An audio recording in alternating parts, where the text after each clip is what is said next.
تو پھر یوں میں نے لاء کیا, میں پروفیشن میں آ گئی. میرے فادر یا میرے بھائی یا کوئی اور جو ہے وہ پروفیشن میں نہیں تھا. پھر میں نے اپنے پروفیشن میں الحمدللہ ڈیڈیکیشن کے ساتھ, آنیسٹی کے ساتھ اور مستقل مزاجی کے ساتھ کام کیا. اور ساتھ ساتھ بار پالیٹکس میں بھی انٹرسٹ تھا ہمیشہ سے. انڈیپینڈنٹ گروپ, ہمارا جو انڈیپینڈنٹ گروپ آف لائرز ہے اس میں اس کا میں حصہ رہی اور ابھی بھی ہوں الحمدللہ, اور مجھے فخر ہے اس بات پہ. اور پھر بار پالیٹکس کے ساتھ سڑے دے پکے رہے. جی بالکل الحمدللہ جی. میں یہ سمجھتی ہوں کہ موج ہے دریا میں اور بیرون دریا کچھ نہیں. ٹھیک ہے. تو جہاں پر آپ کھڑے ہیں وہیں آپ کا وزن ہوتا ہے, اور اسی نظریے کے ساتھ آپ جڑے رہیں تو پھر آپ کی شناخت اور آپ کی پہچان ہوتی ہے, اور پھر وہ گروپ یا وہ پارٹی پھر آپ کو رسپانسبلٹی بھی دیتی ہے. تو بار پالیٹکس کے ساتھ چونکہ وکالت اور سیاست میں سمجھتی ہوں اس کا چولی دامن کا ساتھ ہے, اور جتنی خوبصورت سیاست. اور ایک پاکستان بھی ایک وکیل نہیں بنایا. جی ایسے بالکل ایسے پاکستان نے ہی, وکیل نے ہی اس کا خواب دیکھا, وکیل نے ہی اس کو بنایا. اور آپ نے دیکھا ہے کہ سارے سیگمنٹ آف سوسائٹی بڑے امپورٹنٹ ہے, لیکن وکالت ایک ایسا شعبہ ہے جس کا ہمیشہ پاکستان کی کریٹیوٹی میں, اس کو بچانے میں بڑا ایک امپورٹنٹ رول رہا. تو یوں بار پالیٹکس میں پھر دوستوں نے میرا نام ریکمینڈ کیا کہ بار کونسل کا آپ الیکشن کنٹیسٹ کریں. لاہور سیٹ سے میں نے الیکشن کنٹیسٹ کیا, الحمدللہ اللہ تعالیٰ نے کامیابی دی. 2020 سے 2025 تک میرا ٹینیور رہا, اور انفارچونیٹلی کوئی اور خاتون ون نہیں کر سکی کسی اور صوبے سے بھی اور پنجاب سے بھی. پنجاب میں واحد خاتون ممبر پنجاب بار کونسل رہی 2020 سے 25 تک, اور اپنی کمیونٹی کو سرو کرنے کی کوشش کی. ابھی بھی میری کوشش ہوتی ہے کہ جو میری کمیونٹی ہے اور میری کانسٹیٹنسی ہے, ہر جگہ کے جو لوگ میرے پاس آتے ہیں تو میں ان کی خدمت کر سکوں. پھر پارٹی نے جو کہ میں سینئر وائس پریزیڈنٹ بھی ہوں مسلم لیگ نون لائرز فورم کی, تو لائرز فورم کی جانب سے ہی میرا نام ریکمینڈ ہوا ٹکٹ کے لیے. پارٹی نے الحمدللہ ٹکٹ دیا, اعتماد کیا, اور جس طرح ہماری پارٹی اپنی نیشن اپنے ملک کے لیے سرو کرتی ہے اسی طرح سے میں نے اپنے ملک, اپنے صوبے اور اپنی پارٹی کے لیے سرو کیا اور کر رہی ہوں. کوشش کرتے ہیں کہ جی پازیٹیوٹی کے ساتھ ہر بہتر وہ قدم جو پاکستان کو کامیابی کی طرف لے جائے اس پہ چلتے رہیں. اچھا میڈم یہ بتائیے گا کہ ایک خاتون ہونے کے ناطے آپ کو کیا لگتا ہے کہ جو خواتین سیاست میں آنا چاہیے ان کے لیے کیا کیا چیلنجز ہو سکتے ہیں؟ آپ کو کیا چیلنج فیس کرنے پڑے؟ دیکھیے میں سمجھتی ہوں کہ یوزلی یہ سمجھا جاتا ہے کہ خواتین کا کوئی بیک گراؤنڈ ہوگا, اس کے فادر پالیٹیشین ہوں گے, ان کے بھائی پالیٹیشین ہوں گے, یا ان کے ہسبینڈ پالیٹیشین ہوں گے, تو ہی پالیٹکس میں وہ سکسیزفل ہو سکتی ہیں. چاہے پالیٹکس یا آپ کسی کی منظوری نظر ہوں گی, جی چاہے آپ کی پالیٹکس ہے, چاہے آپ کا کوئی بھی پروفیشن ہے, وکالت ہے, پالیٹکس ہے, یا کسی بھی فیلڈ میں آپ کام کرتے ہیں بحیثیت خاتون یا مرد. خواتین کے لیے چیلنج یوں ہے کہ ان کو مردوں سے ڈبل محنت کرنا پڑتی ہے, لیکن اس کا فائدہ بھی ہو جاتا ہے کبھی کبھی. میں نے خود یہ دیکھا کہ جب روسٹرم پر میں تیاری کے ساتھ گئی اور دوسری طرف سے ایک مرد وکیل ہے اور وہ سمجھا کہ خاتون وکیل ہے تو شاید میں جو ہے نا وہ اپنا کیس ون کر لوں گا, لیکن نہیں. جو تیار ہو کے جاتا ہے, جو پڑھ کے جاتا ہے, جو محنت کر کے جاتا ہے, دن اس کا ہوتا ہے. اسی طرح سے پالیٹکس میں بھی دو چیزیں میں سمجھتی ہوں بڑی امپورٹنٹ ہیں. ایک آپ کی مستقل مزاجی اور ایک آپ کی محنت اور ایمانداری کے ساتھ آپ اس پارٹی یا اس گروپ کے ساتھ جڑے رہیں جہاں پر آپ کھڑے ہیں.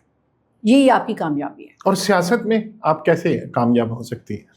سیاست میں بھی میں نے یہی آپ کو بتایا کہ جس سیاست کے اندر بھی ایک تو آپ کی ایجوکیشن بڑا میٹر کرتی ہے. میں سمجھتی ہوں کہ ایجوکیٹڈ انسان یوزلی جس بھی فیلڈ میں جاتا ہے وہ کامیابی کے جھنڈے ضرور گاڑتا ہے, اور اس کے ساتھ مستقل مزاجی اور آپ کی اپنے ملک کے ساتھ لائلٹی, اس کے بعد اپنی پارٹی کے ساتھ لائلٹی, یہ آپ کو سکسیزفل بنا. اچھا میڈم آپ پہلی دفعہ ممبر پنجاب اسمبلی بنی؟ جی میں پہلی دفعہ. تو پہلی دفعہ ہی آپ کو پارلیمانی سیکرٹری بنا دیا گیا اور اس کے علاوہ بڑے بڑے آپ کو وہ دے دیے گئے ہوتے, تو آپ میں کیا ایسی خوبی تھی کہ آپ کو بنا دیا؟ پارٹی نے کیا سمجھ کے کیا؟ دیکھیے جیسے میں نے آپ کو بتایا کہ میرا تو کوئی پولیٹیکل بیک گراؤنڈ ہے نہیں, جی. تو میں یہ سمجھتی ہوں کہ میری پارٹی لیڈرشپ ہمیشہ میرٹ پہ فیصلہ کرتی ہے, اور میرٹ پہ ہی وہ ایسے لوگوں کو ذمہ داریاں دیتی ہے جن کے بارے میں وہ سمجھتی ہے کہ یہ اپنے صوبے کو, اپنے ملک کو اچھے طریقے سے سرو کر سکیں گے, اور ان کے اندر یہ کوالٹی ہے کہ وہ یہ کام کر سکتے ہیں اور ذمہ داری نبھا سکتے ہیں. جسٹ لائک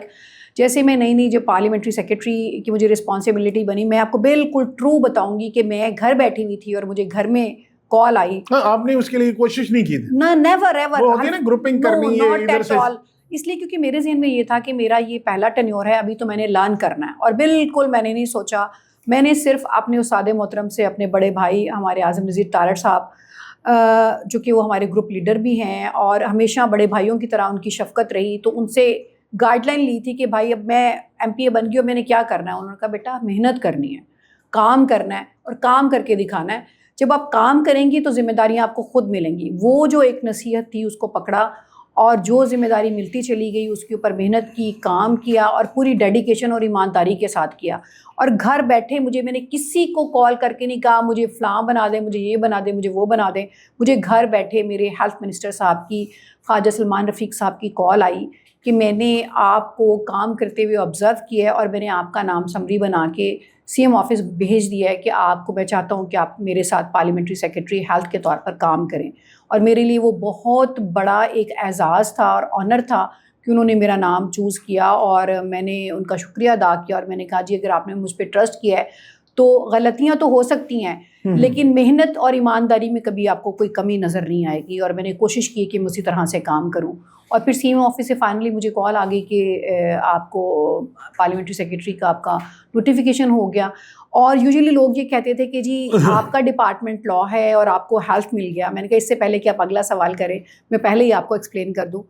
شروع میں مجھے بھی ایسی فیلنگ آئی لیکن جب میں نے دیکھا کہ جو پارلیمنٹری سیکرٹری ہے اس کا کام بھی بیسیکلی ایڈوکیسی کرتی ہے. بالکل وہ چاہے کسی ڈپارٹمنٹ کی ایڈوکیسی ہو، وہ چاہے منسٹری کی ایڈوکیسی ہو، یا وہ آپ بہت بہتر انداز میں جانتے ہیں کہ پارلیمنٹری سیکرٹری سے سوالات پوچھے جاتے ہیں، وہ ہمیشہ جواب دہ ہوتا ہے. اس کو چاہے ٹریجری بینچز ہوں یا اپوزیشن کے بینچز ہوں، ہمیشہ وہ جواب دہ رہتا ہے. تو میں سمجھتی ہوں کہ ایک وکیل جو ہے نا اس کام کے لیے یا اس جاب کے لیے بڑا اپروپریٹ رہتا ہے. تو شاید اس وجہ سے انہوں نے جو ہے وہ میرا نام دیا اور میں اس میں کوشش کرتی ہوں کہ محنت کے ساتھ اپنا کام کروں. اچھا، آپ جب parliamentary secretary for health education بنی تو آپ نے کیا اس میں دیکھا کہ آپ کی ترجیحات کیا ہونی چاہیے، کس طرح اس کو بہتر کرنے کی ضرورت ہے اس ڈپارٹمنٹ کو؟ دیکھیں میری جو پہلی ترجیح ہے یا جو میری سی ایم محترمہ مریم نواز شریف صاحبہ کا ویژن ہے یا پھر میرے ہیلتھ منسٹر کا ویژن ہے، میں نے اس میں یہ دیکھا ہے کہ یوزلی لوگ سمجھتے ہیں کہ صرف ہاسپٹلس بڑے بڑے بنا دینے سے، فری میڈیسنز دے دینے سے ہیلتھ بہت اچھی ہو جاتی ہے. یہ ایک فیکٹر ہے لیکن ہمارا جو ٹارگٹ ہے وہ صرف یہ نہیں ہے کہ ہم نے ہاسپٹلس بنا دینے اور فری ادویات دے دینی. ہمارا ٹارگٹ یہ ہے کہ ہم نے ایک صحت مند معاشرے کی تشکیل کرنی ہے. صرف ہسپتال بنا دینے سے ہی معاشرہ صحت مند نہیں ہوتا. اس کے لیے جتنی ایفرٹس ہیلتھ ڈپارٹمنٹ کر سکتا ہے، ہماری سی ایم صاحبہ کے ویژن کے اکارڈنگ اور ان کی لیڈرشپ میں under the umbrella of CM, وہ ہمیشہ یہ کہتی ہیں کہ ہیلتھ کے اوپر میں کوئی کمپرومائز نہیں کروں گی. اور اس کے لیے چاہے پھر بجٹ کی بات آئے، اس کے لیے ہاسپٹل بنانے کی بات آئے، اس کے لیے پریونشن کے اوپر کام کرنے کی بات آئے، ہر طرح سے وہ ہمیشہ اویلیبل بھی رہتی ہیں اور ہمیں سپورٹ بھی کرتی ہیں اور ہمیشہ اس کے اوپر چیک بھی رکھتی ہیں. اور ایک بڑی انٹرسٹنگ میں آپ کو بات ان کی بتاؤں کہ میں نے جب بھی ان کے ساتھ میٹنگ ہوئی اور انہوں نے بلایا اور مجھے موقع ملا تو میں نے ان میں ایک چیز دیکھی ہے کہ وہ جب ایجوکیشن سے ریلیٹڈ میٹنگ کر رہی ہوتی ہیں تو ایسے ان کو دیکھ کے لگتا ہے کہ جیسے کوئی ایجوکیشنسٹ بیٹھا ہوا ہے. اور جب وہ ہیلتھ کے اوپر میٹنگ کر رہی ہوتی ہیں تو ایسے لگتا ہے کہ جیسے کوئی ڈاکٹر، ان کے پاس وہ ٹرمز ہوتی ہیں جو شاید ڈاکٹرز بھی بڑے سینئر ہی ہوں گے جو جانتے ہوں گے. تو وہ پوری پریپریشن کے ساتھ آتی ہیں اور ہم ظاہر ہے پھر اپنے لیڈر سے سیکھنے کی کوشش کرتے ہیں. تو جو ہیلتھ ڈپارٹمنٹ ہمیں ملا ہے اس میں ہماری اولین ترجیح یہ ہے کہ ہم اپنے تمام شہریوں کو without any discrimination of any political affiliation, even میں تو یہ بھی کہوں گی کہ ہمارے پنجاب کے جو دروازے ہیں دوسرے صوبوں کے لیے بھی کھلے ہیں. میں چلڈرن ہاسپٹل گئی، ڈفرینٹ ہاسپٹلس کے اندر میرا چکر لگتا رہتا ہے کیونکہ اگر آپ نے ایز اے پارلیمنٹری سیکرٹری کام کرنا ہے تو جو فرسٹ ہینڈ نالج ہے وہ آپ کے لیے سب سے زیادہ افیکٹو ہوتا ہے کہ آپ خود جائیں، خود آبزرو کریں، دیکھیں ہاسپٹل میں کیسے کام ہو رہا ہے، کیسے ہیلتھ سینٹرز کے اندر کام ہو رہا ہے، کیسے شہروں میں کام ہو رہا ہے، کیسے گاؤں میں کام ہو رہا ہے. تو میری اکثر کوشش رہتی ہے کہ میں خود جاؤں، وزٹ کروں اور آبزرو کروں اور دیکھ کے آؤں سارے معاملات کو. تو میں نے دیکھا، میں آپ کو ایک ایگزامپل دوں گی چلڈرن ہاسپٹل کی، کہ وہاں پہ جب یہ بچوں کی ہیلتھ ہارٹ سرجری کا جو کارڈ ہے وہ سی ایم صاحبہ نے متعارف کرایا تو وہاں پر وزیرستان سے بچے آئے ہوئے تھے, وہاں پہ خیبر پختونخوا سے بچے آئے ہوئے تھے, وہاں پہ افغانستان سے بچے آئے ہوئے تھے, اور کوئی بیریئر نہیں ہے. پنجاب کی ہاسپٹلس کے دروازے دوسرے صوبوں کے مریضوں کے لیے بھی کھلے ہیں, اور دوسرے ملک سے بھی بچے آتے ہیں اور وہ آ کے جہاں پر ٹریٹمنٹ ہوتا ہے. اچھا میڈم ایک بات بتائیے گا, اس دفعہ پنجاب کے جو بجٹ تھا 2026-2027 میں تقریباً ہیلتھ کے لیے 500 ارب سے زیادہ کا اس میں رکھے گئے, بجٹ رکھا گیا. لیکن کیا آپ سمجھتی ہیں کہ صرف بڑی بڑی بلڈنگز بنانے, ہاسپٹلس بنانے سے عام عوام کو ریلیف مل جائے گا؟ ایک تو یہ سوال. دوسرا سوال یہ کہ جو میڈیکل سٹاف ہے, ڈاکٹرز یہاں پہ اتنے زیادہ ان کو جاب نہیں ملتی, ڈاکٹرز کو تنخواہ پراپر نہیں ملتی. جب ڈاکٹر کو جو میڈیکل فیسلٹی دینے والا ڈاکٹر سٹاف یا نرسز ہیں ان کو اپروپریٹ آپ انوائرمنٹ نہیں دیں گے, ان کو کنڈیوسو آپ حالات پیدا ان کے لیے نہیں کریں گے, ان کو مطلب اس طرح کا پیکج نہیں ملے گا کہ وہ فری آف مائنڈ ہو کے سرکاری ہاسپٹلس میں کام کر سکیں, تو اس پہ سوچنے کی نہیں ضرورت؟ دیکھیں جو آپ نے بات کہی ہے وہ کسی حد تک کچھ عرصہ پہلے تک درست تھی, اب درست نہیں ہے. کیونکہ ابھی آپ کو معلوم ہے کہ Nawaz Sharif cancer care institute جو ہے عنقریب اس کا انوگریشن ہونے جا رہا ہے, اور آپ کو پتہ ہے کہ اس کے جو ڈین ہوں گے جو اس کو چلائیں گے وہ امریکہ سے ہم بلا رہے ہیں ڈاکٹر, اور ان کو ایک بہترین پیکج دے رہے ہیں. اسی طرح سے ڈفرینٹ فیلڈز جہاں پہ ہمیں لگتا ہے کہ یہاں پہ سرجنز کم ہیں, یہاں پہ پیڈیاٹرک سرجن کم ہیں, اور یہاں پر فلاں ڈاکٹر کم ہے, تو چاہے ہمیں اس کو ہائی پیکج دے کے باہر سے کیوں نہ بلانا پڑے. یہ سی ایم صاحبہ کا ویژن ہے, انہوں نے خود, میں نے ان کے منہ سے یہ خود بات سنی ہے کہ انہوں نے کہا جی کتنا بھی پیکج دینا پڑے ہمیں اچھے ڈاکٹرز اپنے ملک کے اندر چاہیے, اور ہم یہ دیں گے, اور اس پہ بہتری آ رہی ہے. اور پوری طرح سے کوشش کی جا رہی ہے کہ جب ہاسپٹل اچھا بنے اس کے اندر جو مشینری یا ایکوپمنٹس ہوں وہ بہترین ہوں پیشنٹس کے لیے. تو اسی طرح سے اس پر بھی بھرپور فوکس ہے کہ medical staff, doctors, paramedic staff, nurses اور باقی ہیلتھ ورکرز جو ہیں وہ ان کو بھی ساتھ لے کے چلا جائے. کیونکہ جتنا بھی آپ اچھا ہاسپٹل بنا لیں, اگر آپ کے ڈاکٹرز یا آپ کا سٹاف جو ہے وہ کوآپریٹیو نہیں ہے یا وہ کمفرٹیبل ایٹماسفیئر میں نہیں ہے, تو اوبیسلی وہ اس طرح سے اچھا پرفارم نہیں کر سکے گا. لیکن آپ جانتے ہیں کہ ہمارے ہاں اس وقت انفارچونیٹلی ہماری اوور آل جو سوسائٹی ہے, ہمارے ہاں کانسیپٹ ہی نہیں ہے پریونشن کا نا. ہم کہتے ہیں ہم 2 پراٹھے کھا لیں, ہم دوپہر کو بھی پراٹھا کھا لیں, اور ہم رات کو 12 بجے پیزا, برگر اور یہ سب کچھ منگوا کے کھائیں, اور اس کے بعد پھر اگلے دن چاہے ہمیں ہاسپٹل میں ہی کیوں نہ جانا پڑے. تھوڑی تھوڑی ہمیں اس آپ کے چینل کے توسط سے میں تھوڑی اس کے اوپر بھی چاہوں گی کہ ہم اپنی, آپ کے اوپر بھی جیسے رسپانسبلٹی ہے میڈیا ریپرزینٹیو ہونے کی, اسی طرح سے میرے اوپر بھی ذمہ داری ہے کہ ہم اپنی پبلک کو اپنی سراؤنڈنگ میں, اپنی فیملی میں, اپنے دوستوں میں اس چیز کے اوپر بھی بات کریں کہ ہم ایسا پیسہ جو ہم ایک ایسی فوڈ پر یوز کرتے ہیں جو ہم بہت بہتر چیزوں پہ بھی لگا سکتے ہیں, اپنی ہیلتھ کو بہتر بنا سکتے ہیں, تو ایسی پریونشن پر کیوں نہ توجہ دیں, اپنی ایسی ہیلدی ایکٹیویٹیز کیوں نہ بنائیں کہ جس سے ہمیں ہاسپٹلوں میں جانا ہی نہ پڑے. اور ایک اور بات, میں ابھی ریسنٹلی گئی ہوئی تھی, میرے بھائی رہتے ہیں UK, میں نے وہاں دیکھا ہے کہ وہاں تو طبیعت خراب ہوتی ہے تو کوئی جلدی ہاسپٹل جانے کا نام نہیں لیتا. اس کی وجہ یہ کہ وہاں جلدی اکوموڈیٹ ہی نہیں کیا جاتا ہاسپٹل میں. وہاں صاف پانی بھی ملتا ہے یہاں پر جی بالکل ٹھیک آپ کی بات ہے کہ وہاں صاف پانی ملتا ہے, لیکن وہاں پہ لوگوں نے اپنی ہیبٹس بھی تھوڑی سی بہتر کی ہوئی ہیں. تو وہاں پر اگر ہاسپٹل میں آپ جاتے ہیں نا, اگر آپ کو بخار ہے, نزلہ زکام ہے, تو ڈاکٹر تو آپ کو دیکھے گا بھی نہیں, چیک بھی نہیں کرے گا, وہ کہے گا جی آپ بالکل ٹھیک ہے آپ جائیں. جہاں آپ کسی ہاسپٹل میں, میرا چیلنج ہے ابھی آپ میو ہاسپٹل بھیجیں, آپ جنا ہاسپٹل بھیجیں, آپ سروسز ہاسپٹل بھیجیں, اور وہ جا کے ایسا ضرور ہوگا کہ ڈاکٹر ایٹ لیسٹ آپ کو چیک کرے گا, وہ آپ کا ٹیمپریچر چیک کرے گا, وہ آپ کا BP چیک کرے گا, وہ آپ کو جو بھی ڈیزیز ہوگی یا نہیں ہوگی اس کے اکارڈنگ آپ کو ایڈوائز کرے گا, میڈیسن دے گا, اور پھر وہ آپ کو گھر بھیجے گا. وہ آپ کو یہ نہیں کہے گا جی آپ چلے جائیں. اچھا میڈم, ہمیشہ یہ شور کیا جاتا ہے پیشنٹس کی طرف سے, عوام کی طرف سے, کہ ہم ہاسپٹل جاتے ہیں تو وہاں فری, جبکہ گورنمنٹ نے کہا ہوا کہ فری میڈیسن ملنی چاہیے تو ہمیں نہیں ملتی. تو کیا کوئی مافیا ہے جو بیچ دیتا ہے؟ آپ نے جب اس فیلڈ میں آئی تو آپ کو کیا لگا کہ یہ سچ ہے, ایسا ہے, کمی ہے؟ دیکھیے میں یوں نہیں کہوں گی کہ 100% جی بالکل آپ کی بات ہی غلط ہے. ایسا ہوتا ہے, چانسز ایسے ہو جاتے ہیں, بعض اوقات ایسا دیکھنے میں آیا, ایسے کیسز سامنے آئے, لیکن پھر ہوا یہ کہ اس کے اوپر اسٹرکٹ ایکشن بھی لیا گیا, بھرپور طریقے سے ایکشن لیا گیا. ایسی قوتوں, ایسی طاقتوں یا ایسے جو کلپریٹس ہیں ان کو انجام تک بھی پہنچایا گیا.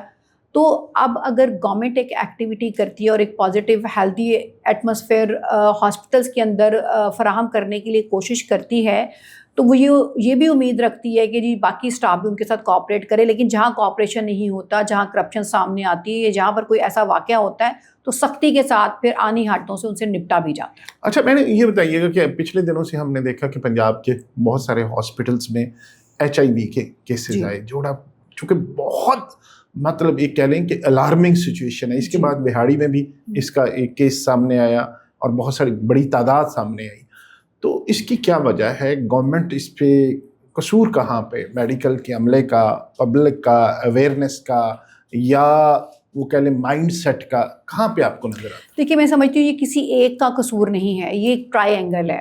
ہمیں اویئرنیس کی بھی ضرورت ہے، ہماری پبلک کو ایجوکیٹ کرنے کی بھی ہمیں ضرورت ہے، اور پبلک کی بھی بحث، میں ایک اگر آج MP ہوں یا پارلیمنٹری سیکرٹری ہوں تو میں ایک لاہور کی شہری اور پنجاب کی شہری اور پاکستان کی شہری بھی ہوں، اور بحیثیت شہری بھی میری ایک ذمہ داری ہے کہ اگر میں آپ کو بتاتی ہوں کہ اگر مجھے کووڈ ہوا ہے یا مجھے کوئی ایسی بیماری ہو گئی ہے جو مجھے لگتا ہے کہ پھیل سکتی ہے تو مجھے چاہیے کہ میں اپنا ماسک پہنوں اور اس کے اوپر سارے دوسروں کو نہ ہو۔ یہ میری ایک میری رسپانسبلٹی ہے، لیکن انفارچونیٹلی ہم وہ اپنی رسپانسبلٹی اٹھانے کو تیار نہیں ہیں۔ اور ایک متھ ہے کہ جی ہمارے اندر جو بیماریاں ہیں، خدا نہ خاصہ HIV ہے یا کوئی ایسی بیماری ہے جس کے بارے میں خیال کیا جاتا ہے کہ جی یہ بڑی ہماری بدنامی ہو جائے گی نا اس سے، تو ہم اس کو چھپاتے ہیں، اور چھپانے کے ساتھ ساتھ ذہن میں یہ بھی ایسے نیگیٹو لوگ بھی ہیں جو یہ کہتے ہیں کہ اچھا ہمیں تو ہو گئے، ہمیں کیا، کسی اور کو بتاتے نہیں ہیں، وہ کہتے ہیں یوز کریں کسی اور کو بھی، وہ کہتے ہیں جی ہوتی ہے تو ہو جائے کسی اور کو۔ اچھا ایک بڑی مزے کی بات ہے کہ ایک ابھی میرے دوست آئے ہوئے تھے کچھ عرصہ پہلے، تو وہ بتا رہے تھے کہ ہمارے شہر میں ایک بندے کو، اس کے بچے کو HIV ہوگی، اس کا مائنڈ سیٹ بتانے لگا، تو وہ جب وہ گیا اس کو کہا کہ آپ نے کہیں نہیں جانا اس کو لے کے، آپ کو یہ پرابلم ہو جائے گا، خاص کر آپ نے کوئی ایکوپمنٹ کو انسٹرومنٹ یوز نہیں کروانا، کسی ڈاکٹر کے پاس، عطائی کے پاس، کوئی آپ کو کوئی ٹرانسپورٹ انجیکشن کہیں نہیں جانا۔ کہتے وہ جان بوجھ کے ایک ایسے ڈاکٹر کے پاس گیا وہ جو یوز کرتا تھا، ساری ری یوز کرتا تھا، تو کہتے جب مجھے پتا چلا تو کہتا میں نے اس کو جا کے پوچھا کہ یار یہ تمہیں پتا تھا تمہارے بچے کو ایڈز ہے تو تم اس کو روکنا چاہیے تھا، تم کیا کرے؟ کہتا اس نے کہتا میرا دل کیا کہ میں اس کو نا مطلب کیا کہہ دوں گا، میں اس کا مار دوں، کہ اس آگے سے اس کا جواب پتا کیا تھا؟ وہ کہتا ہے جی کہ اگر ساڈے بچے نوں ہوئی ہے پھر دوسرے دے بھی نہیں ہوئے۔ ہاریبل۔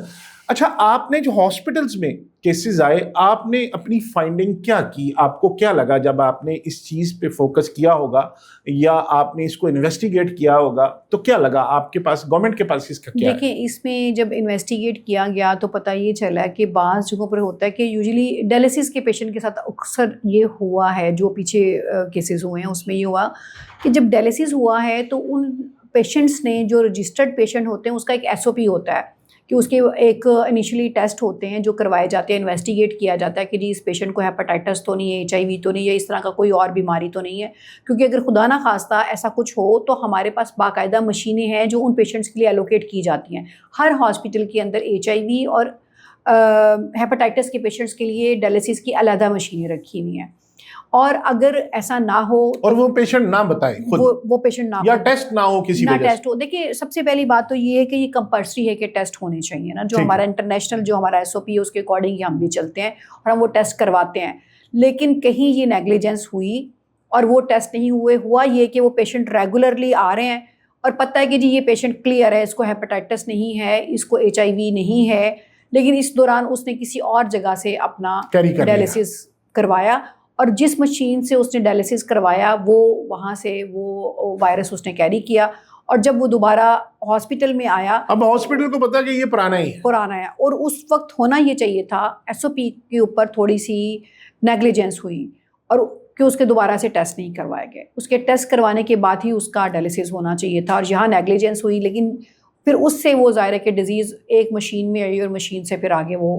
ٹرانسفر دوسرے پیشنٹس کے اندر ہوئی، لیکن یہ میں سمجھتی ہوں کہ بڑا ہی ایک سنگین معاملہ ہوا، اور اس کے اوپر CM صاحبہ نے بھی اور پنجاب گورنمنٹ نے اور ہیلتھ منسٹر صاحب نے اسٹرکٹ ایکشن بھی لیا. خدا نہ خواستہ کہیں پہ بھی ایسی کوئی ارریگولیرٹی ہوتی ہے تو اس کو ان اٹینڈڈ نہیں چھوڑا جاتا, اس کے اوپر سختی کے ساتھ ایکشن لیا جاتا ہے اور اکارڈنگ ٹو لا جو بھی پروسیڈنگ ہوتی ہے وہ پروسیڈ کی جاتی ہے. اچھا میڈم, ایک اور بڑا مسئلہ ہے جو بڑا ہی مطلب اس پہ فوکس کرنے والی بات ہے کہ ایک تو ہے آپ کو جو سہولیات دیتے ہیں, ایک پیشنٹ ہے جو جاتا ہے اور اس کا سب سے بڑا مسئلہ ہاسپٹل میں عملہ اور ڈاکٹر دونوں کے رویے کا بڑا مسئلہ ہے. اس کو وہ کہہ لینا, ایک تو بیچارہ ویسے ہی وہ پریشان ہوتا ہے بیماری کی وجہ سے, اوپر سے آپ کو بھیڑ بکریوں کی طرح دھکیلا جاتا ہے. ایون کہ وارڈ بوائے آپ کو وہ کہہ لینا کہ شاؤٹ کر رہے ہوتے ہیں آپ کو, ایون کہ جو آیائیں ہوتی ہیں وہ پیسے مانگ رہے ہوتے ہیں.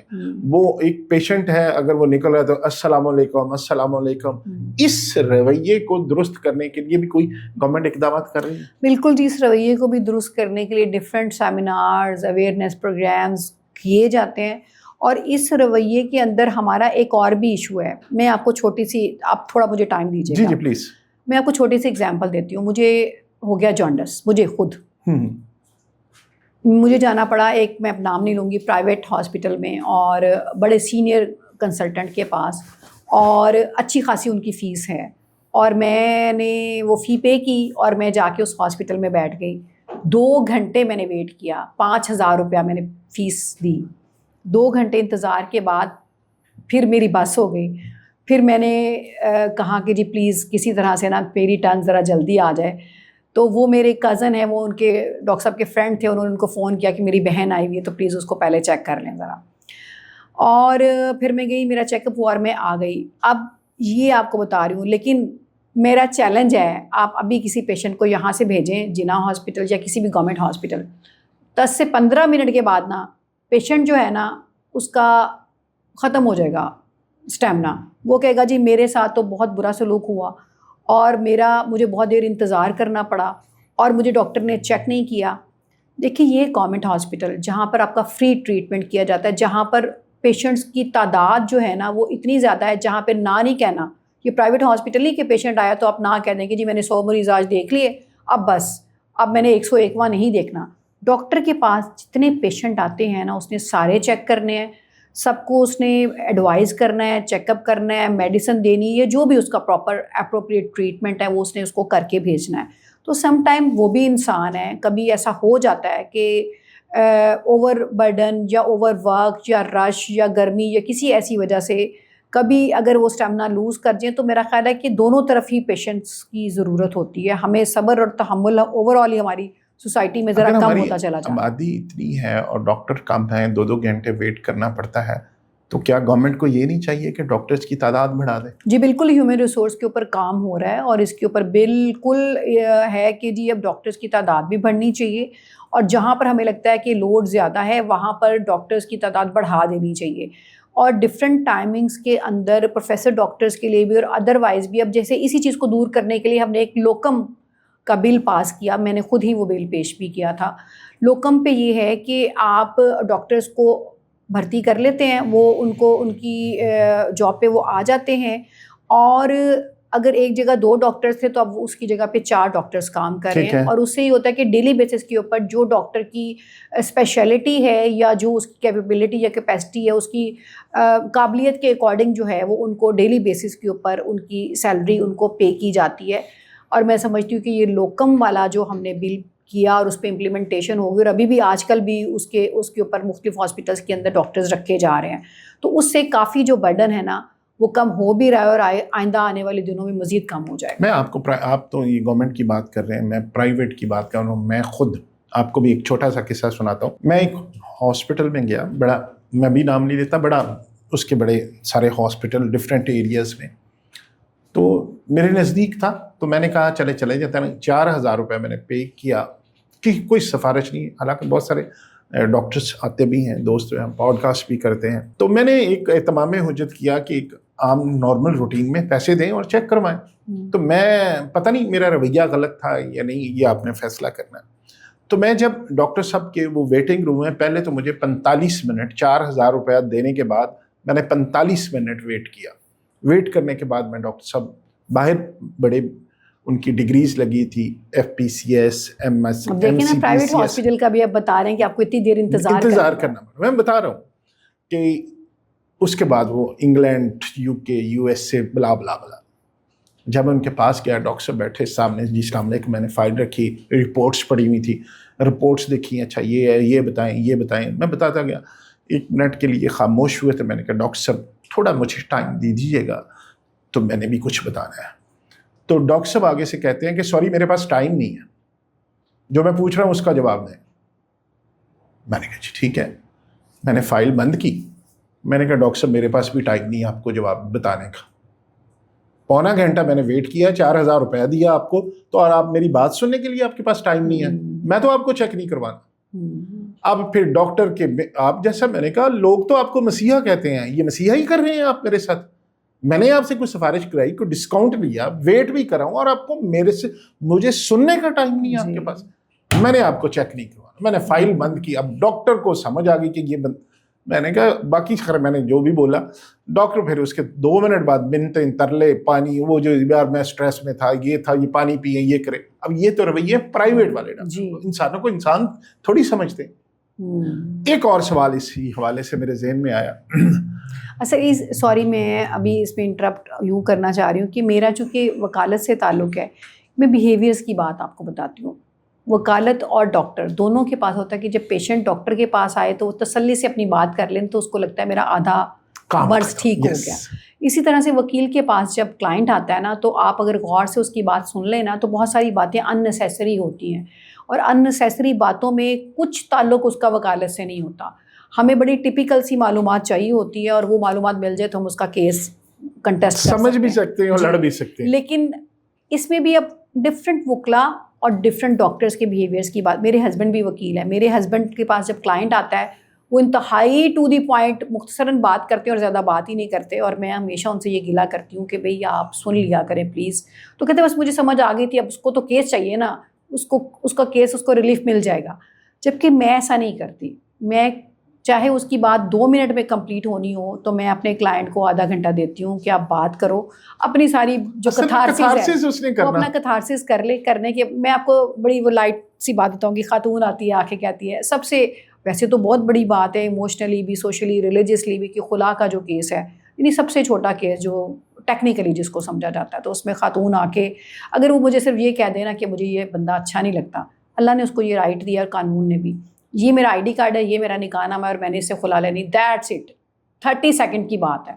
لیکن وہ کہے گی میری شادی ہوئی تھی تو میرے ساس نے مجھے بھاری سیٹ نہیں ڈالا تھا اور مجھے جوڑا ہلکا دیا تھا, اور پھر جب میں گئی تو کھانے میں اچھا کھانا نہیں بنا تھا, اور مجھے فلاں ٹائم پہ اس نے کہا تم جلدی سو کے کیوں نہیں اٹھی, تم نے یہ کیوں نہیں کیا, تم نے وہ کیوں نہیں کیا, فلاں ٹائم پہ دعوت پہ مجھے نہیں لے کے گئی اور خود وہ چلے گئے. وہ ساری یہ باتیں آپ کو سنائے گی اور میں سنوں گی, اور یہ سب نہیں سنتے, یہ سب نہیں سنتے, ہر ایک کی اپنی نیچر ہے نا.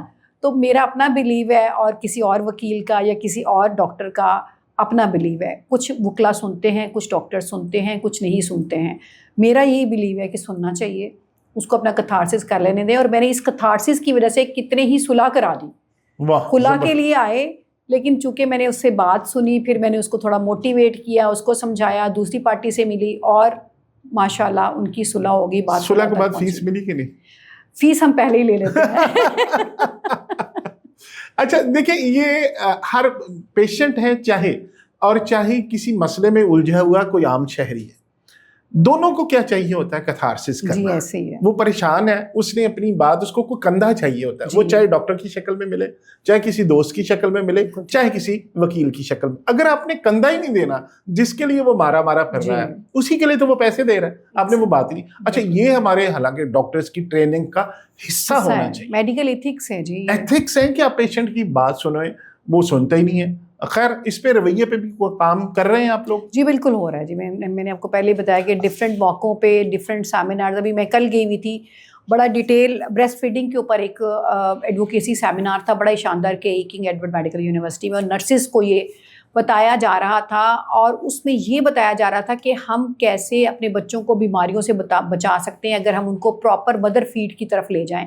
تو خاتون کو وہ بڑا واضح پروفیسر صاحبہ ہیں, انہوں نے یہ کہا کہ یہ ماں کی ذمہ داری نہیں ہے کہ وہ اپنے بچے کو دودھ پلائے. یہ نرس کی ذمہ داری ہے کہ وہ اس کو موٹیویٹ کرے, اس کو ایڈوکیٹ کرے اور اس کو بتائے کہ کس طرح اس نے مدر فیڈ کرنا ہے, کیونکہ مدر فیڈ سب سے پہلی ویکسینیشن ہے بچے کی, اور جو بچہ مدر فیڈ لیتا ہے بے شمار بیماریوں سے تو وہ ویسے ہی بچ جاتا ہے. تو یہی میں نے آپ کو ایک ایگزامپل دیا کہ اس طرح سے نرسز اور ڈاکٹرز کے بیہیویئر کے اوپر بھی کام ہو رہا ہے کہ انہوں نے کیسے اپنے پیشنٹ کو اٹینڈ کرنا ہے اور کیسے اس کی ویلفیئر کی بات کرنی ہے. اچھا ایک بات اور بتائیے گا, اس پہ یقیناً آپ غور و خوض کر رہی ہوگی آپ کی گورنمنٹ, کہ یہ ابھی ہمارے یہاں پرائیویٹ میڈیکل کالجز بہت زیادہ ہوگا. جی, فیس 2 ملین سے لے کے 3 ملین کے درمیان پرائیویٹ میڈیکل کالج کی فیس ہے, ایسے ہی؟ جی. اب ایک اسٹوڈنٹ کوئی بھی پیرنٹس کسی بھی 5 سال میں اگر اس کو لگتے ہیں ہاؤس جاب ڈال کے تقریباً یہ 1.25 کروڑ روپے میں 1.5 کروڑ میں آپ کو کپڑے آنے جانے کا خرچہ, ایک ڈاکٹر آپ کو 5 سالوں میں 1.5 کروڑ روپے میں پرائیویٹ میں بند پڑتا ہے, ایسے ہی ہے؟ جی جی, آپ اپنی بات کریں پھر میں ڈیٹیل میں بات جی ہاں, اس پہ میرا خیال ہے کہ بات کرنی بھی چاہیے. جی جی. اب جو میرے ذہن میں کانسیپٹ ہے کہ 1.5 کروڑ روپیہ 5 سالوں میں لگانے کے بعد جب ایک ڈاکٹر بن کے نکلتا ہے تو اس کو سیلری کتنی ملتی ہے؟ 60,000 50,000, اور سرکاری ہاسپٹل میں پھر جاب کے لیے وہ مارا پھر رہا ہوتا ہے. اس پہ کیا کہیں؟ دیکھیے پہلی بات تو یہ کہ جو آپ نے فی پرائیویٹ میڈیکل کالجز کی بات کی, کچھ عرصہ 1 سال پہلے تک تو ایسا ہی تھا کہ فری ہینڈ تھا میڈیکل کالجز کو, کہ وہ بہت ساری فیسیں چارج کر رہے تھے. لیکن اس کے بعد ایک ہمارے جو نائب وزیر اعظم ہیں ڈار صاحب کی, اسحاق ڈار صاحب کی سربراہی میں ایک میٹنگ ہوئی پورے پاکستان کی. اس میٹنگ میں میں بھی زوم پہ موجود تھی, ہمارے ہیلتھ منسٹر اس کو ہیڈ کر رہے تھے پنجاب سے. تو اس میں ایک کیپ لگایا گیا ہے, اس کے اندر ایک لائحہ عمل طے کیا گیا کہ اس سے زیادہ فیسیں جو ہے نا میڈیکل کالجز جو ہیں وہ نہیں لیں گے. وہ کیا اور وہ 18 لاکھ روپے کا. اور اس کے بعد اس کے اندر ایک نوٹیفیکیشن آ چکا ہے اور ایک لا اور ایک رول بن چکا ہے کہ میڈیکل کالجز اس سے زیادہ فیس نہیں لیں گے. اگر کوئی میڈیکل کالج زیادہ فیس لیتا ہے اور وہ کروڑوں میں اگر لیتا ہے تو وہ اللیگل ہے اور اس کی کمپلین کی جا سکتی ہے, اور اس کے اوپر ظاہر ہے کہ پھر ایک چیک ہے اور اس کو روکا جا سکتا ہے کہ اگر اس طرح کی کوئی کمپلین آتی ہے. آج بھی آپ دیکھیں نا پرائیویٹ میڈیکل کالجز کی, آپ نیٹ پہ جائیں فیس لکھیں کتنی, تو ان کی ابھی بھی ان کی ویب سائٹ پہ فیسز پڑی ہوئی ہیں. وہ کسی نے 18 لاکھ, کسی نے 25 لاکھ, کسی ہاں نے جی. جو دیکھیے اس میں یہ ہے کہ اگر کوئی جیسے مثال کے طور پر کچھ ایگزیمپشنز ہیں, جیسے کہ کوئی ایسا جیسے آغا خان ہے یا نہیں, میں پنجاب کی بات کریں. اچھا, اس میں یہ ہے جی کہ لا تو سب کے لیے ایکول ہے, لا بن چکا ہے جی, یہ رول بن چکا ہوا ہے اور یہ اس کی امپلیمنٹیشن بھی کروائی جا رہی ہے. لیکن ظاہر آپ کو پتا کہ نیا جب لا یا رول آتا ہے تو فوری طور پر لوگ اس کو ایکسیپٹ نہیں کرتے. اور دوسرا بڑے جو میڈیکل کالج ہمارے تو بڑے ایکسپینس اور جو میڈیکل کالج کے مالکان ہیں بڑے تگڑے لوگ ہیں, وہ اسٹے لے لیں گے, آپ کیا کریں گی؟ جی دیکھیں, وہ تو پھر کورٹ کا ایک اکارڈنگ ٹو لا پروسیجر ہے, اور ہم تو آئین اور قانون کو ماننے والے لوگ ہیں. اگر کوئی کورٹ ہمیں اگر کسی چیز سے روکے گا یا کورٹ ہمیں کسی چیز کے لیے انسسٹ کرے گا تو ظاہر ہے ہم تو وہی کریں گے کہ جو کورٹ کی ڈائریکشن ہے. یہ پچھلے سال میڈیکل کالج میں داخلوں میں لوگوں نے بڑوں نے اپنی سیٹ چھوڑ دی اور انفلڈ سیٹیں رہیں, اور وہ پورے جتنی سیٹس اویلیبل تھی اس پہ بھی داخلے نہیں ہوئے. یہ کیا وجہ بنی؟ دیکھیں اس میں یہ ہوتا ہے کہ یہ فیسز ہی بڑی وجہ تھی. دیکھیں نہیں, میں آپ کو بتاتی ہوں. ابھی آپ نے بات کی نا کہ فیس ہوتی ہے, اتنی فیس دینے کے بعد بچے آتے ہیں اور پھر اتنی چھوٹی سیلری کے اوپر. پہلی بات تو یہ ہے کہ اگر جو ماں باپ اتنا کروڑوں روپیہ جیسے آپ نے کہا کہ لوگ لگاتے ہیں, تو ہمارے یہاں نا ایک یہ بھی بڑا بن گیا ہوا ہے کانسیپٹ, خصوصاً لڑکیوں کے لیے, کہ جی اس کو میڈیکل فیلڈ میں بھیج دیں اور ڈاکٹر کہیں گے اور رشتہ اچھا ہو جائے گا اور ایک نام کے ساتھ ڈاکٹر جڑ جائے گا, اور وہ انفارچونیٹلی فیلڈ میں نہیں آتی ہیں. اور تو بھئی اگر آپ نے فیلڈ میں کام نہیں کرنا, اور اگر کرنا ہے تو آپ کو پتہ ہے پہلے سے کہ اس میں اتنا سیلری پیکیج ہے اور شروع یہاں سے ہوگا یہ, تو وہ ایڈمیشن کے وقت ہم نے اپنے بچے کا کیلیبر بھی دیکھنا چاہیے. اور ایڈمیشن کی جو آپ نے بات کی اس میں یہ بھی ہوتا ہے کہ جو کرائٹیریا یا میرٹ طے کر دیا جاتا ہے, چاہے وہ پرائیویٹ میڈیکل کالج کا ہو یا گورنمنٹ میڈیکل کالج کا ہو, اس کرائٹیریا پر اگر کوئی اسٹوڈنٹ پورا نہیں اترے گا اور سیٹیں باقی بچ جائیں گی تو وہ خالی رہیں گی. اچھا, دوسری ایک چیز یہ آپ مجھے بات بتائیے گا, کیا آپ کو لگتا ہے کہ جو ایم ڈی کیٹ ہے یہ جسٹیفیکیشن ہے وہ یہ فیڈرل سبجیکٹ ہے کہ دیکھیں ایک ٹائم تھا جو ہمارا ٹائم تھا کہ ہم بڑا اچھا آپ نے سوال اچھا یہ میرٹ پہ ہم بات کرتے ہوتے تھے کہ ہم نے پتہ ہے ایف ایس سی پڑھی, میٹرک پڑھا, اس کے نمبر, اور ایف ایس سی میں بھی اتنا پڑھنا پڑتا ہے. آپ کو پتہ ہے میں خود FSc pre medical میں کیا ہوا ہے, تو آپ کو بھی شاید پڑھا ہو آپ نے, تو بڑا مشکل کا. اس کے بعد پھر رگڑا, پھر یہ زیادتی کہ ایک طرف گورنمنٹ اعلان کرتی ہے کہ یہ 16 اگست کو ایم ڈی کیٹ ہوگا, اب فیسیں دے کے بچوں کے ابھی پریکٹیکل ہو رہے ہیں, تو پھر میڈیکل کے اس کے ایم ڈی کیٹ کی بھی تیاری ہے, اور پرائیویٹ میں جا کے وہ تیاری بھی ایم ڈی کیٹ کی کر رہے ہیں, اور ساتھ ساتھ پریکٹیکل بھی دے رہے ہیں, رزلٹ بھی نہیں ابھی آیا. تو یہ اتنی زیادتی, اتنا ایجوکیشن سسٹم کمپلیکس بنایا ہوا ہے. نہیں, یہ زیادتی نہیں ہے. دیکھیے ایک انسانی جان آپ کے ہاتھ میں آنے والی ہے. جب آپ ڈاکٹر بنیں گے تو آپ نے ایک انسان کی جو جان ہے نا, وہ ساری پھر اللہ کے بعد ڈاکٹر کے حوالے ہے. جب وہ ہاسپٹل میں آئے گا پیشنٹ, ہم کہتے ہیں پہلے ڈاکٹر کی جان نکال لیں. نہیں, ڈاکٹر کو اس کرائٹیریا پہ لانے کے لیے کہ وہ ایک اچھا ڈاکٹر بن سکے, ایک اچھا معالج بن سکے, اگر اس نے ایف ایس سی میں, دیکھیں یہ ایک کراس چیک ہے, اس کی میٹرک, اس کی ایف ایس سی کا ایک کراس چیک ہے یہ جو ایم ڈی کیٹ ہوتا ہے, کہ اگر کہیں پر کوئی ایسی اونچ نیچ ہو گئی یا کوئی ایسا, آپ کو پتہ ہے کہ کہیں پورے ملک میں کہیں ایجوکیشن سٹینڈرڈز جو ہیں وہ کہیں لو بھی ہیں, کہیں ہائی بھی ہیں. آپ پنجاب سے باہر چلے جائیں تو آپ کو بہت ساری باتیں پتہ ہے کہ کہاں پر کیا کیا ہو رہا ہے. تو ان چیزوں کے اوپر چیک رکھنے کے لیے یہ بہت ضروری ہے کہ اگر کوئی ایف ایس سی, آپ نے جیسے فرمایا کہ آپ نے ایف ایس سی کیا ہے, آپ نے اپنی محنت کے ساتھ اتنے مارکس لیے ہیں, تو اگر آپ نے اپنی محنت سے وہ ایف ایس سی کیے ہیں تو آپ ایم ڈی کیٹ بھی کر لیں گے, اور اگر آپ نے اپنی محنت سے وہ نہیں کی تو ظاہر ہے کہ وہاں پہ آپ کا پول کھل جائے گا. مجھے ایک بات بتائی, میں نے 2 سال بڑا زبردست, میرے مطلب 95% 94% میرے مارکس بھی آ گئے, پڑھا میں نے, مطلب پارٹ 1 میں بھی آ گیا, ایف ایس سی پارٹ 2 میں بھی آ گیا. ایم ڈی کیٹ میں 3 گھنٹے کا ایگزام کسی وجہ سے میں لوز کر گیا, میری طبیعت نہیں ٹھیک, مجھے اس دن کوئی پرابلم ہو گیا, میرے سر میں درد ہو گئی, میں رات کو سو نہیں سکا. میں نے 2 سال پورے ایف ایس سی کی, اس کا میرا اتنا, اور یہ 3 گھنٹے کا رزلٹ جو میں نے رٹا لگایا, اگر میرا وہ رٹا ٹھیک نہیں لگا یا کسی وجہ سے میں آؤٹ آف مائنڈ ہو گیا یا میری کوئی پرابلم ہو گئی, گھر میں کوئی پرابلم ہو گیا, تو میں تو گیا, میرا 2 سال بھی گیا. صرف ایک پہلی بات تو یہ کہ صرف ایم ڈی کیٹ کے اوپر آپ کا نہیں ہوتا نا, آپ کے پیچھے جو مارکس ایف ایس سی کے ہیں وہ بھی کاؤنٹ ہوتے ہیں. دوسری بات یہ ہے کہ یہ تو پھر آپ کے ساتھ ایف ایس سی کے ایگزام میں بھی ہو سکتا ہے, یہ تو کسی بھی ایگزام میں ہو سکتا ہے. اب اس خیال کو لیتے ہوئے پھر ایف ایس سی کے ایگزام بھی نہ کوئی دے کہ جی میں نے تو کالج کے اندر جتنے ایگزامز دیے تھے میرے تو 95% آتے رہے, این اس دن جس دن میرا پیپر تھا میں بیمار ہو گیا یا میری خدا نہ خواستہ کوئی ایسا معاملہ ہو گیا کہ میں اپنے ایگزامینیشن ہال تک نہیں پہنچ سکا, تو کیا اسی صورت میں آپ کو پاس کر دیا جائے گا؟ اچھا, یہ ریومر تھی کہ ایم ڈی کیٹ ختم ہو سکتا ہے, کہیں پہ ہے ایسا؟ نہیں, فی الحال تو ایسا کوئی ایم ڈی ختم نہیں ہوگا ایسا, فی الحال تو ایسی تو یہ ابھی جو سیٹس, اس چیز پہ بلیو کرتی ہوں جو ان بلیک اینڈ وائٹ سامنے ہوتی ہے. وکیل ہوں, لکھے پڑھے پہ یقین کرتی ہوں, میں نے ایسا ہی لکھا اور پڑھا. اچھا چلے, آپ وکیل بھی ہیں, پارلیمانی سیکرٹری بھی ہیں, ہم آپ سے اس طرح کے سوال بھی پوچھ لیتے ہیں کہ آپ یہ بتائیں کہ ایک پارلیمانی سیکرٹری یا ممبر پنجاب اسمبلی کی کا خرچہ کتنا ہے اور پڑھی لکھی تنخواہ اس کو کتنی ملتی ہے؟ دیکھیں جی, جو پارلیمنٹری سیکرٹری ہے اس وقت اس کو جو تنخواہ اس کے ہاتھ میں آتی ہے 4,50,000 روپیہ ہے. جو ٹیک ہوم ہوتا ہے جی, آفٹر ٹیکس؟ جی جی ایسے ہی. اور عام جو پنجاب اسمبلی کا ممبر ہے اس کے کتنے پیسے ملتے ہیں؟ اس کی تھوڑی سی کم ہے اس سے. اچھا. لیکن اس کو یہ ہوتا ہے کہ اس کو وہ جو اسمبلی سیشنز اٹینڈ کرتا ہے نا, اس کا ڈیلی الاؤنس جو ہے وہ پارلیمنٹری سیکرٹری سے بہت زیادہ ملتا ہے. اچھا. فائنینشلی پارلیمنٹری سیکرٹری جو ہے نا وہ ایک ایم پی اے سے تھوڑا نیچے رہتا ہے. اچھا.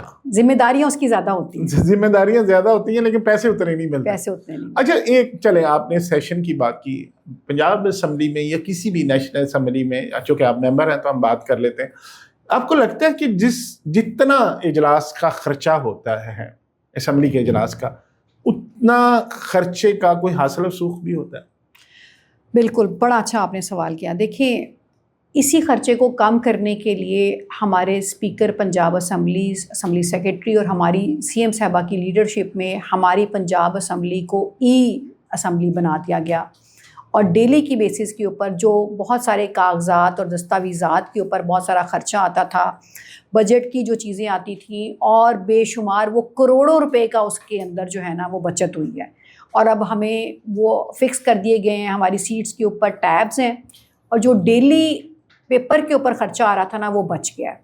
تو میں یہ سمجھتی ہوں کہ ایوان آپ کو پتہ ہے سب سے زیادہ مقدس جگہ ہے, وہاں پر پالیسیز بنتی ہیں, وہاں پہ رولز بنتے ہیں, وہاں پہ لا بنتے ہیں اور وہ پھر امپلیمنٹ ہوتے ہیں. تو اس جگہ پہ آپ نے جو خرچ کرنا ہے اسی سے تو آپ کے ملک اور آپ کے صوبے نے چلنا ہے, وہاں سے تو پالیسیز نے بن کے آنا ہے. تو وہ خرچہ تو ظاہر ہے پھر کرنا پڑتا ہے نا, لیکن اس میں کس طرح سے بچت کی جا سکتی ہے اس کے لیے بہترین اسٹریٹجی اس وقت ہمارے اسپیکر پنجاب اسمبلی نے بنائی, اور ہمیں ایک اسمبلی جو ہے انہوں نے بنا دی ہے جس کے اندر کروڑوں روپے کا اس بجٹ میں, پوری ایگزیکٹ کیلکولیشن اس وقت میں آپ کو نہیں دے سکتی, لیکن باقاعدہ جس دن ہمارا یہ بجٹ تھا اس دن اناؤنس کیا گیا تھا کہ اتنے کروڑ روپے کی ہماری بچت ہو گئی ہے کاغذات کی. تو اس طرح سے بچت کی جا سکتی ہے. ممبر پنجاب اسمبلی آتا ہے اجلاس اٹینڈ کرنے, وہاں کورم پورا نہیں ہوتا, واپس چلا جاتا ہے, ٹی اے ڈی اے ملتا ہے اس کو بھی؟ ظاہر جب اٹینڈنس ہو جاتی ہے پھر تو ٹی اے ڈی اے ہوتا ہے. جب اجلاس اگر شروع ہو گیا ہے تو پھر تو ظاہر ہے کہ وہ آیا ہے نا, اپنے ایک بندہ پنڈی سے آیا ہے. اچھا ایک اور چیز, آخری سوال, یہ ہمارے جو اسپیکر صاحب آئے ہیں ابھی, ان کو کہا جاتا ہے ہمارے میڈیا کے دوست کے اس جیسا عوامی اسپیکر ہم نے نہیں دیکھا, انہوں نے سارے دروازے کھول دیے ممبرس کے لیے بھی, پبلک کے لیے بھی, میڈیا کے لیے بھی, ایسا ہے؟ اپوزیشن کے لیے بھی. اپوزیشن کے لیے بھی؟ اچھا جی بالکل آپ کی بات ٹھیک ہے, میں آپ کی بات سے اگری کرتی ہوں, اور میں ان کا جو ویژن ہے یا جو ان کا کیلیبر ہے اس کو سیلوٹ کرتی ہوں کہ جس طرح سے وہ اس وقت ہاؤس چلاتے ہیں. جب وہ سیشن ہوتا ہے تو اتنے توازن سے, اسپیکر اسمبلی کون ہوتا ہے؟ اسپیکر ہوتا ہے کسٹوڈین آف دا ہاؤس. وہ جس ہاؤس کا کسٹوڈین ہے تو اس کی یہ ذمہ داری ہے کہ چاہے وہ کسی بھی پارٹی سے تعلق رکھتا ہے اسپیکر بننے سے پہلے تک, وہ ٹریجری بینچز کو بھی اتنی ہی اپرچونٹیز دے اور وہ اپوزیشن کو بھی اتنی اپرچونٹی دے. آپ کسی بھی اسمبلی کے اجلاس کی کارروائی اٹھا کر دیکھ لیں, بھرپور ٹائم دیتے ہیں اپوزیشن کو, ایک بہترین پلیٹ فارم ہے اپوزیشن کے پاس جہاں سے وہ اپنی بات کر سکتے ہیں, اور کبھی ایسا نہیں ہوا کہ اسپیکر صاحب نے الاؤ نہ کیا ان کو بات کرنا. چاہے میڈیا ریپرزینٹیٹیوز ہوں, چاہے اپوزیشن ہو, چاہے ٹریجری بینچز ہوں, وہ سب کو اپنی بات کرنے کا موقع دیتے ہیں. اور اپوزیشن والوں سے ان کی بڑی دوستی ہے جی, وہ لیکن اپنی جماعت کے لوگوں سے لڑائی ہو جاتی ہے. نہیں, ایسی بات نہیں ہے. دیکھیے بعض اوقات جی ہوتا ہے کہ فیلنگ یہ آتی ہے کہ جی لڑائی ہو گئی, لیکن ایسا کچھ بھی نہیں ہے. کیونکہ میں دیکھیے میں بھی تو ان کی اپنی جماعت سے ہوں نا, میں تو یہ سمجھتی ہوں کہ جس طرح سے وہ ہاؤس چلا رہے ہیں وہ ہماری جماعت کا نام اونچا کر رہے ہیں, وہ ہمارے ملک کا نام اونچا کر رہے ہیں, وہ ہمارے صوبے کا نام اونچا کر رہے ہیں. کیونکہ جب آپ لوگوں کی جو میڈیا ریپرزینٹیٹیوز کی گیلریز ہوتی ہیں اس میں جب بیٹھے ہوئے وہ دیکھا جاتا ہے کہ اگر ٹریجری بینچز سے بات کی گئی اور ان کا وہ آئی کانٹیکٹ کرتے ہیں اپنے موور کے ساتھ, وہ آئی کانٹیکٹ کرتے ہیں اپنے ممبر کے ساتھ, وہ یوں نہیں کہہ کے بیٹھ جاتے جس دور میں پہلے ہوتا رہا کہ جی اپوزیشن ادھر ہے تو ہاؤس ادھر چل رہا ہے, صرف ٹریجری بینچز کے ساتھ. اگر وہ کسی خاتون پارلیمنٹیرین کو کہہ دیں کہ میری طرف دیکھ کے بات کریں تو ان کی میم بن جاتی ہے. دیکھیے پھر اب جنہوں نے وہ مذاق بنانا یا کچھ ایسا کرنا ہے, وہ ایک میں سمجھتی ہوں وہ تو پھر ایک روٹین کی باتیں ہیں, یہ تو چلتی رہتی ہیں, زندگی کا حصہ ہیں. لیکن کچھ چیزیں کامن سینس کی بھی ہوتی ہیں, ہمیں صرف لفظوں سے نہیں پکڑ لینا چاہیے. دیکھنے کا مطلب یہ ہوتا ہے کہ جی آپ آئی کانٹیکٹ کے ساتھ اپنی بات کریں. لیکن اس کی بہت اچھی بات ہے کہ ان کے اپوزیشن کے لوگ میرے ساتھ آتے ہیں نا تو ان کی تعریف کرتے ہیں. جی بالکل, میں آپ کو ایک چیز ان کی ضرور یہ بتاؤں گی کہ اسمبلی کے اندر جب ایک اسپیکر اپنا منہ موڑ کے, جیسے کہ پہلے ہوتا رہا ہے جب ہم اپوزیشن میں تھے, منہ موڑ کے اپوزیشن سے بیٹھ جاتا ہے اور صرف اس کا مخاطب ٹریجری بینچز ہوتے ہیں, تو وہ ایک ویک اسپیکر ہوتا ہے, وہ ایک کمزور اسپیکر ہوتا ہے, کیونکہ اس کے اندر اتنی کریج, اتنی جرت نہیں ہوتی کہ وہ ان کو فیس کر سکے. ہمارے اسپیکر میں ایسی کریج, ایسی جرت ہے کہ وہ آئی کانٹیکٹ کے ساتھ فیس بھی کرتے ہیں, وہ ان کی بات سنتے بھی ہیں, اور پھر وہ اس کا جواب بھی ٹریجری بینچ سے. آخری سوال, آپ موجودہ سی ایم کے بارے میں, اپنی لیڈر کے بارے میں کیا کہیں گی؟ کون سے کام ان کو, آپ ان کی میٹنگز میں جاتی ہیں, کیا خوبیاں آپ کو لگتی ہیں کہ یہ اس سی ایم میں ہیں جو پچھلے سی ایمز میں نہیں تھی؟ دیکھیں جی, میں یہ سمجھتی ہوں کہ جو میری سی ایم ہیں, میں ان کو سی ایم تو کہتی ہی نہیں, میں تو ان کو سپر سی ایم کہتی ہوں. کیونکہ آج تک میں نے جب سے جتنی پالیٹکس دیکھی ہے یا جب سے ہوش سنبھالا ہے, بار دیکھی ہے, سیاست دیکھی ہے, میں نے ایسا سی ایم نہیں دیکھا. ہاں, اس سے پہلے میں نے شہباز شریف صاحب کو جیسے کام کرتے ہوئے دیکھا تو لگتا تھا کہ جیسے ایسا کام تو کوئی اور کر ہی نہیں سکے گا. لیکن چونکہ ان کے اندر وہی بلڈ ہے, انہوں نے اپنے والد صاحب سے, ہمارے قائد محترم میاں محمد نواز شریف صاحب سے سیکھا کیسے کام کرتے ہیں. انہوں نے میاں شہباز شریف صاحب سے سیکھا ہے کہ کیسے کام کرتے ہیں، کیسے محنت کرتے ہیں، تو وہ ساری چیزیں جو پہلے ان کے پاس سیکھنے کو نہیں تھی ان کو ان سے مل گئی، تو اس کے ساتھ ان کی اپنی قابلیت شامل ہوئی، ان کی ڈیڈیکیشن شامل ہوئی، ان کی آنیسٹی شامل ہوئی، اور یقین کریں میں نے جیسے ان کو کام کرتے ہوئے دیکھا ہے، وہ پورے دل کے ساتھ کام کر رہی ہوتی ہیں. ان کی خواہش ہوتی ہے کہ چاہے ہیلتھ ہے، چاہے ایجوکیشن ہے، یا چاہے یوتھ کی بات ہے، چاہے خواتین کی بات ہے، وہ اپنے فیصلے بہت ہی متانت کے ساتھ، دیانتداری کے ساتھ اور وزڈم کے ساتھ کرتی ہیں. اور یہی وجہ ہے کہ آپ دیکھ لیں کہ 2.5 سال کے اندر آپ ان کی پہلی تقریر ہی اٹھا کے دیکھ لیں، جس دن وہ سی ایم بنی تھیں اور جو انہوں نے تقریر کی تھی، اس میں سے جتنے پروجیکٹس انہوں نے انٹروڈیوس کروائے تھے، وہ سارے انیشیٹو صرف لفظوں کی حد تک نہیں رہے، وہ عملی جامہ پہن کے آپ کے سامنے تیار کھڑے ہیں. اور اس سے پیچھے کی بھی تقریریں آپ دیکھ لیں، اس سے پہلے جو پالیٹیشینز آتے رہے ہیں، جو اس سے پہلے سی ایم اس پر ایک الگ ہم آپ سے گفتگو کریں گے. آخری ایک اور سوال ذہن میں آ گیا، کوئی پریشانی تو نہیں ہوئی عمران خان صاحب کو ریلیف ملا ہے تو آپ کی جماعت کو کوئی کسی قسم کا ان کو کورٹ نے آرڈر دیا ہے تو آپ بینگ اے لائر کیا کہیں گی، یہ فیصلہ کیسا ہے؟ اور آپ جو کہ سیاستدان بھی ہیں تو آپ اپنی پارٹی کے حوالے سے کیا وہ کہتے ہیں نا کہ اندر کیا چل رہا ہے؟ دیکھیں، میں جس لیڈر کی ماننے والی ہوں نا، میاں محمد نواز شریف صاحب، وہ ایسے فیصلوں سے نہ کبھی گھبراتے ہیں نہ پریشان ہوتے ہیں، کیونکہ ہم رول آف لاء پر چلنے والے لوگ ہیں، ہم عدالتوں کے فیصلوں کو ماننے والے لوگ ہیں. ہم وہ نہیں ہیں کہ آج فیصلہ ہمارے حق میں آ گیا ہے تو ہم مٹھائیاں بانٹ رہے ہیں کہ جی بھئی ہمیں ریلیف مل گیا، ہمارے سو کالڈ لیڈر کو کہہ دیا گیا کہ جی جاؤ جی تم جا کے فلاں ہاسپٹل سے علاج کرا لو. یہی عدالتیں جب توشہ خانہ 2 میں آپ کے خلاف فیصلہ کرتی ہیں تو پھر آپ چیختے ہیں کہ جی عدالتیں جو یہ وہی عدالتیں ہیں جی جنہوں نے 26ویں ترمیم اور 27ویں ترمیم پہ بات کی ہوئی ہے، یہ وہی والی عدالتیں ہیں جنہوں نے آج ان کو یہ ریلیف دی ہے. اور رہ گئی بات قانون کی، تو قانون مجھے اور میری پارٹی کو یہ پورا حق دیتا ہے کہ ہم کسی بھی کورٹ کے فیصلے کو اگر اس کے اندر پروویژن موجود ہے اس کو چیلنج کریں، اس کا ریویو فائل کریں یا اس کی اپیل فائل کریں. اس پہ ریویو فائل کیا جا سکتا ہے، وہ ہمارا رائٹ ہے، اور جو عدالتیں فیصلہ کریں گی ہم اس فیصلے کو تسلیم کریں گے. بہت بہت شکریہ میڈم، آج آپ کے ساتھ بڑی زبردست گفتگو ہوئی، بڑا وہ پہلو ہم نے ڈسکس کیے جو طلبہ کے لیے بھی بڑے ضروری تھی جاننا. ناظرین، آپ کو اگر ہماری آج کی گفتگو، آج کی گل بات پسند آئی ہو تو اپنی رائے کا اظہار ضرور کیجیے گا، لیکن تہذیب کے دائرے میں رہتے ہوئے. اور دوسری بات، ویڈیو کو شیئر ضرور کیجیے گا. آپ کے ذہن میں کوئی سوال ہو تو وہ بھی پوچھ لیجیے گا. اپنا بہت خیال رکھیے. خدا حافظ.